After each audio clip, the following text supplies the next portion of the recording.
എന്റെ മോനെ ഇത് റോയ്സ് റോയ്സിൽ കിടക്കണ അപ്പുറത്ത് കവാസാക്കി എഞ്ചിൻ ഇതൊന്നും ആർക്കും വേണ്ടാണ്ട് ഇട്ടിരിക്കാനാണല്ലോ. അപ്പൊ നമ്മക്ക് തന്നെ ഇത് എടുക്കാം.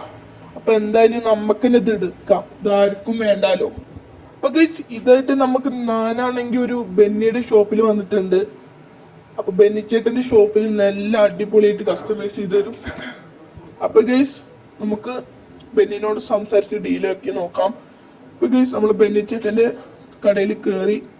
അപ്പൊ ഗൈസ് നമ്മൾ ബെന്നിച്ചേട്ടനോട് ഡീലാക്കിയിട്ടുണ്ട്. അപ്പൊ ബെന്നിച്ചേട്ടൻ പറഞ്ഞു നാളെ നീ വായോ, ഇത് 2 ലക്ഷത്തിന് സെറ്റാക്കി തരാന്നാണ്. അപ്പൊ നമുക്ക് നാളെ വന്നിട്ട് കാറിന്റെ അവസ്ഥ എന്താന്നും കൂടി നോക്കാം ഗൈസ്.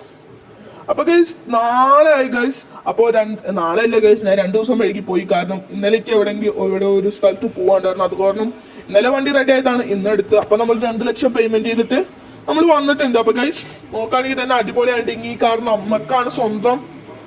അപ്പോ നമുക്ക് ഈ വണ്ടി എടുത്തിട്ട് നേരെ പോവാം നമ്മുടെ വീട്ടിലേക്ക്. അപ്പൊ ഇതുപോലത്തെ കണ്ടന്റ്സ് വേണമെങ്കിൽ നിങ്ങൾ ലൈക്ക് ഷെയർ സബ്സ്ക്രൈബ്.